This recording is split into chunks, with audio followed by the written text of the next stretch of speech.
ஒரு இந்திய ராணுவ வீரனின் ஆதி முதல் 60 வரை.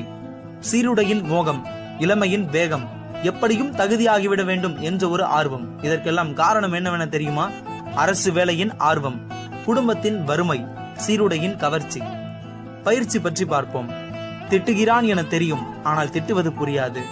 அப்பனும் ஆத்தாலும் அன்புடனும் ஆசையுடனும் சோரிட்டு வளர்த்த உடம்பில் மாற்றான் ஒருவன் அடிக்கும் பொழுது அடியின் வலியை விட மனதின் வலிதான் அதிகமாக இருக்கும்.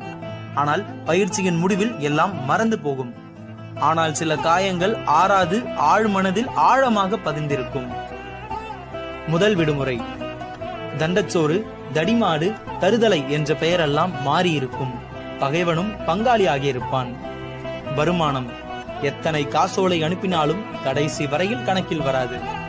எல்லையில் ஓர் இரவேனும் உறங்க கிடைக்காதா என்ற ஒரு ஏக்கம். கர்ணனின் கவச குண்டலம் போல எங்களுக்கு ஹெல்மெட்டும் புல்லட் ப்ரூஃபும். ஆனால் கர்ணனுக்கோ அதை கழட்டிய போதுதான் உயிர் பிரிந்தது.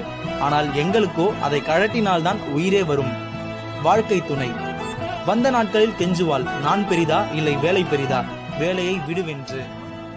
ஆனால் சிறிது நாட்கள் ஆன பின் கேட்பாள், இத்தனை வருட சம்பாத்தியம் எங்கே என்று. பிள்ளைகள் மழலையில் அழும், அப்பா என்னை விட்டு போகாதே என்று. பருவத்தில் கேட்கும், எப்போ போவாய் என்று. கிடைத்தது கொஞ்சம் இடத்தில் அழகாய் ஒரு வீடு, மனைவி, குழந்தைகள், பட்டாளத்துக்காரன் என்ற கர்வமான ஒரு பெயர்.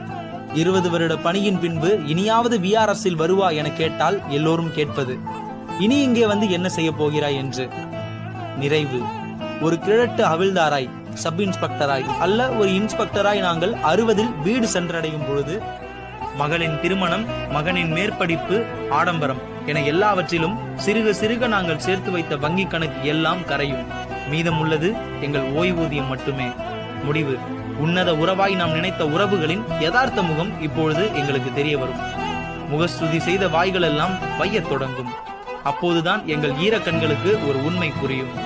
குஜராத்தின் சதுப்பு நில எல்லையும், ராஜஸ்தான் எல்லையின் வெப்பமும், பஞ்சாப் எல்லையின் இரும்பு வேலியும், ஜம்மு எல்லையில் என்னை உரசி போன பாகிஸ்தானின் தோட்டாவும், காஷ்மீர் பணியில் நான் பட்ட பாடும், காஷ்மீர் தீவிரவாதிகள் குறியில் நான் தப்பித்ததும், வங்க நாட்டின் கடத்தல்காரர்கள் அட்டூழியத்தில் நான் தப்பித்ததும், திரிபுரா எல்லையில் மூளைக்கொல்லி மலேரியா கொசுக்களிடமிருந்து நான் தப்பித்ததும், ரத்தத்தை உறிஞ்சு மட்டைகளுக்கு உணவு கொடுத்து என் தேசத்தை நான் காத்ததும் எனக்கு நினைவுக்கு வரும். இத்தனையும் நாங்கள் செய்தது இந்த இந்திய தேசத்திற்காக. ஆனால் எங்களுக்காக நாங்கள் என்ன செய்து கொண்டோம் என்று யோசிக்கும் பொழுது இதயத்தின் ஒரு ஓரத்தில் லேசான வலி பிறக்கிறது. அதற்கான காரணம் என்னவென்றால், எங்களுக்காக நாங்கள் எதையுமே அனுபவிக்கவில்லை. இருந்தாலும் நாங்கள் பெருமையுடன் உறக்கச் சொல்வோம், நாங்கள் இந்திய ராணுவ வீரர்கள் என்று. தாய் மண்ணே வணக்கம். வந்தே மாதரம். ஜெய் ஹிந்த்.